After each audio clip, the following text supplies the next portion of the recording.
মা ইতিমধ্যেই চলে এসেছেন আর তার আগমনের আনন্দে উৎসবের মেজাজে ঢাকের তালে মাতোয়ারা গোটা শহর কলকাতা।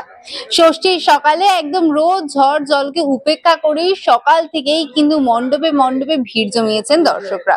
আর তার অন্যথা হয়নি গল্ফ গ্রিন সার্বজনীন দুর্গোৎসব কমিটির পুজো মণ্ডপেও। এই মুহূর্তে আমরা সেখানে রয়েছি, একের পর এক দর্শক কিন্তু সেখানে আসছে এবং ঘুরে দেখছে তাদের এই অপরূপ সুন্দর পুজো মণ্ডপ এবং অপরূপ সুন্দর যে মাতৃ প্রতিমা সেইটা। আমি আমার চিত্র সাংবাদিককে দেখানোর জন্য বলবো তাদের যে এই মাতৃ মণ্ডপ রয়েছে সেটাকে একেবারে অপরূপ সুন্দরভাবে ফুটিয়ে তোলা হয়েছে। আমাদের যে রাশি চক্র রয়েছে সেটা যেমন দেখানো হয়েছে, পাশাপাশি মায়ের মূর্তি, মায়ের মুখ, ত্রিশূল, শাখা পলা ইত্যাদি বিভিন্ন জিনিস দিয়ে এই মাতৃ মণ্ডপটাকে একেবারে অপরূপ সুন্দরভাবে সাজিয়ে তোলা হয়েছে।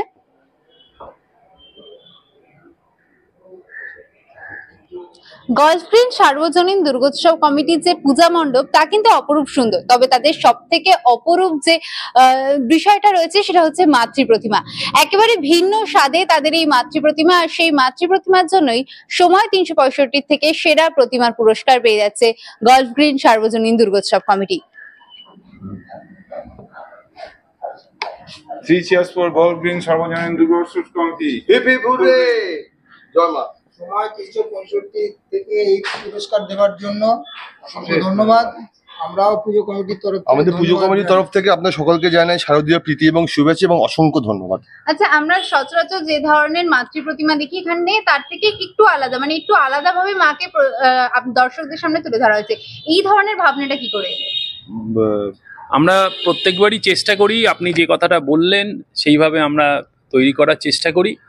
আমাদের যিনি শিল্পী আছেন, মণ্ডপ শিল্পী আছেন, তাদেরকে আমরা একটা বলার চেষ্টা করি, উনি একটা ছবি এঁকে দেন এবং সেই জন্যে প্রত্যেকবারে একটার থেকে আরেকটা আপনি ডিফারেন্স খুঁজে পাবেন। মাতৃমুখ যেমন থাকবে তেমনি আমরা একটু অন্য রকমের প্রতিমা করার চেষ্টা করি। যেটা আপনাদের কততম? 44তম বর্ষে দর্শকদের উদ্দেশ্যে আপনাদের পুজো মণ্ডপ এবং মাতৃ প্রতিমার মাধ্যমে কি বার্তা দিতে চেয়েছেন? পুজো আমরা শুরু করেছি একটা প্রাকৃতিক দুর্বিপাকের মধ্য দিয়ে, কিন্তু দেখেছি যে তার পরের দিনগুলো আমরা খানিকটা রিলিফ পেয়েছি। যেটা আমি আপনাকে প্রথমবার বলেছিলাম যে মা আমাদেরকে এই আশীর্বাদ করুন, মা আমাদের দিকে হয়তো মুখ তুলে তাকিয়েছেন। আমরা সবার উদ্দেশ্যে বার্তা দিচ্ছি, আগেও যা বলেছি, আপনারা পুজো এনজয় করুন, সুস্থ থাকুন, ভালো থাকুন, শান্তিতে পুজো কাটান। গতকাল তো পুজো উদ্বোধন হয়েছে, দর্শকদের উপস্থিতি কেমন? ভালোই ছিল, দর্শকদের পরিস্থিতি, আমাদের উপস্থিতি ভালো ছিল। আমাদের রামকৃষ্ণ মিশন গোলপার্ক থেকে স্বামীজি এসেছিলেন, উনি আমাদের উদ্বোধন করেছেন। আমাদের কিছু সাংস্কৃতিক অনুষ্ঠান ছিল যেটা আজকে থেকে নবমী অবধি রোজই চলবে। দুর্যোগ নয়, এই পুজো কমিটির সদস্যরা চাইছেন শান্তি।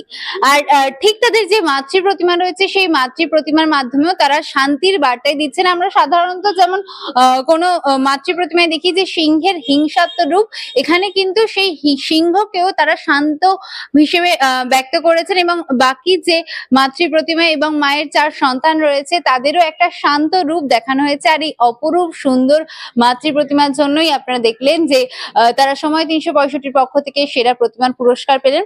আমরা আশা করব আপনাদের সকলের পুজো ভালো কাটুক, ভালোবাসায় কাটুক এবং শান্তিতে কাটুক। শুভ ষষ্ঠী এবং দেখতে থাকুন সময় 365। ক্যামেরায় চয়নজিৎ মান্নার সাথে ঈশা ভক্তের রিপোর্ট, সময় 365 কলকাতা।